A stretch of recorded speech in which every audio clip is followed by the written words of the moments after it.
Hello guys, അസ്സലാമു അലൈക്കും. നമസ്കാരം. അപ്പോൾ ഡബിൾ ഹോസിൻ്റെ ഈസി പാലപ്പം മിക്സും അതുപോലെ തന്നെ ബ്രാഹ്മിൻസിൻ്റെ ഈസി പാലപ്പം മിക്സും നമ്മളൊരു കമ്പാരിസൺ വീഡിയോ ആണ് കേട്ടോ. അപ്പോൾ ആദ്യം നമ്മൾ മിക്സ് എടുത്തിട്ടുണ്ട്. അതിലേക്ക് 1 സ്പൂൺ പഞ്ചസാരയും ആവശ്യത്തിന് ഉപ്പും ചേർത്തിട്ട് ഇളം ചൂടുള്ള വെള്ളത്തിൽ മിക്സ് ചെയ്യുക.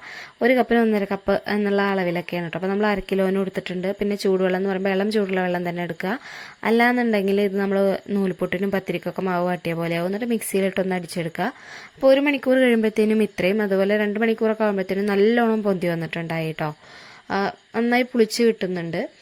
നല്ല ടേസ്റ്റി ആയിട്ടുള്ള അപ്പമാണ്. വലിയ എന്താ പറയുക, നമ്മൾ വീട്ടിൽ ആട്ടിയിട്ട് നോർമലി വെള്ളപ്പൊക്കെ ഉണ്ടാക്കുന്ന ആ ഒരു ടേസ്റ്റിൽ തന്നെയാണ് കിട്ടിയിട്ടുള്ളത്.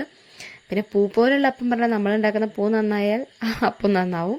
അതർവൈസ് നല്ല അപ്പമാണ് കേട്ടോ. വേറെ അഭിപ്രായ വ്യത്യാസങ്ങളൊന്നുമില്ല. നന്നായി പൊന്തി വന്നിട്ടുണ്ട്, പുളിച്ച് വന്നിട്ടുണ്ട്. ഇനി അടുത്തത് നമുക്ക് ബ്രാഹ്മിൻസിലേക്ക് കിടക്കാം.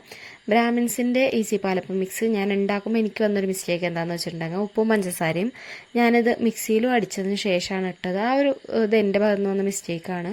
നമ്മൾ മിക്സ് ചെയ്യുമ്പോൾ തന്നെ ഇടണം എന്ന് അതിൽ എഴുതിയിട്ടുണ്ട്. പിന്നെ ഇളം ചൂടുവെള്ളത്തിൽ നന്നായി മിക്സ് ചെയ്തു. പിന്നെ ഞാൻ മിക്സിയിൽ അടിച്ചതിന് ശേഷം ഇട്ടു കേട്ടോ ഈ ഉപ്പും പഞ്ചസാരയും.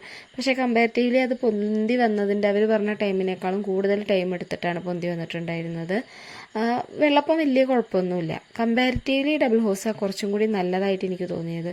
ഇനിയിപ്പോൾ എന്താ അത് ഇനി ഒരിക്കൽ കൂടി ഉണ്ടാക്കി നോക്കിയാൽ അതിൻ്റെ പ്രശ്നം എൻ്റെ ഭാഗത്തെ മിസ്റ്റേക്ക് ആണോ എന്നുള്ളത് അറിയാം. പക്ഷേ എന്തുകൊണ്ടും കുറച്ചും കൂടി നല്ലത് ഡബിൾ ഹോസായിട്ട് തോന്നി. അപ്പോൾ വീഡിയോ ഇഷ്ടപ്പെടുകയാണെന്നുണ്ടെങ്കിൽ ലൈക്ക്, ഷെയർ ആൻഡ് സബ്സ്ക്രൈബ്. കൂടുതൽ വീഡിയോസിനായി ചാനലൊന്ന് സബ്സ്ക്രൈബ് ചെയ്യുക. ഇത് മോശമാണെന്നൊന്നുമല്ല കേട്ടോ. 2 നമ്മൾ വെച്ച് നോക്കുമ്പോൾ ഒന്ന് മികച്ചതാണെന്ന് തോന്നുകയെന്ന് പറയുമ്പോൾ ഡബിൾ ഹോസ് അത്രേ ഉള്ളൂ.